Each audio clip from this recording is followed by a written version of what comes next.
Like, where do you see marketing going in the next, let's say, 10 years? Yeah. So, I talk about it's not who you are, it's who you know, and the benefit of having this audience and all these things. Like probably the greatest asset you can own today is attention. That's what everyone's trying to get is attention. Well, one of the businesses that we have going right now, I've been there 3 months, they have no content. They have no audience. They have no email list. They have no social media. And so everything I want to do, I have to run paid ads every time I turn around. And not just paid ads, but like, hey, we need to drop 30 grand to test this. So that's been pretty interesting. It's been pretty frustrating as well, and obviously very expensive. So as far as the future goes, I think you either earn your audience or you buy it. And I think if you really want to scale a business, it's a combination of both. And so one thing I'm helping this new company with is we got to get this audience going. We got to get the email list going. We got to get the social media going. We also have to build the paid ads as well. So I think it's a combination of both. I think that's sort of the future. One prediction I have of the future of marketing, though, is I think we're unfortunately probably facing almost like this cataclysmic event where AI is going to create more spam than we've ever seen in our life. For sure. And the internet could almost become unusable. I mean, it's just going to flood. I mean, all these people go, oh, AI, write me a book. AI, write me a blog article. And it's just going to be crap. And it's just going to be just everywhere. And I don't even know how we're going to weed through that. And I think the future is going to be personal brands. Yeah. And it's going to be a personal interaction. And so I think the way that we'll stand out is by bringing personal stories in where I talk about my personal life, my background, my past, my kids, or whatever it may be. And I think that's going to really separate the mass content, the mass marketing. Yeah, I think there'll be a period where that happens, and then there's going to be a period where the AIs get so good they can do that too. So who knows?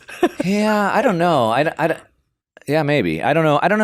I mean, we'll have to differentiate ourselves by even being more personal. So how do you look at it? Is YouTube the mothership and then everything else? Yeah, I mean, it's been my only focus, and so I have 150,000 subscribers on Twitter and 150,000 on Instagram, et cetera. But I've literally put no effort into it. That's just what's kind of grown because of YouTube, if you will, and being on other podcasts and the radio, et cetera. So that's all grown, but it hasn't been nurtured or cultivated. But I think YouTube is the mothership for a couple of reasons. First of all, it's the second largest search engine, and so social media content goes away. I mean, sure, you can scroll my Instagram feed and I guess see stuff down there, but for the most part, it kind of goes away. Two, it's highly searchable, right? It's the second largest search engine. You don't have that on any other platforms. Three, you have the long form content, which really builds the brand. So I think from those main areas, I think it's the best in my opinion. And it's what I use. And so, it's what I've done. So I would say that's like the mothership. And I think it's going to continue to be. I think it's going to continue to be as well. But I think if you think about, a marketing campaign, and today more than ever, because of attention deficit disorder, we need more touch points. And so I think there's a use case for all of them in different parts. We've even been, just like I said, it's been about 6 months digging into Instagram, and even the different types of content on Instagram at different places, like using reels to bring in a new audience, using posts and carousels to nurture, and then using stories to bring people into offers, and like even utilizing different types of content on the platform. I think there's a macro thing here too, where it's like, there aren't many people where it's like, yeah, you've done lead gen, you've done SEO, paid, and you know copywriting too, and you're a creator too, right? So you're combining a lot of these disciplines together, and it's forming like this new like marketing baby. Yeah.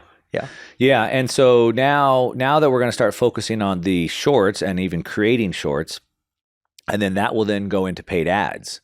So now we can be testing it on our organic audience. We can find the ones that pop and then move those into paid ads pretty quickly, which on a traditional old school paid ad, you're paying for the test.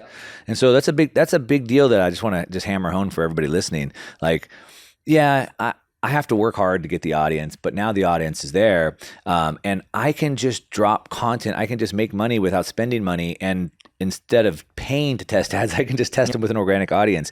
And even more importantly, I can ask my audience, run a poll. Hey, what do you think about these 2 headlines? What do you think about this copy? What product would you like to see? What's your biggest obstacle?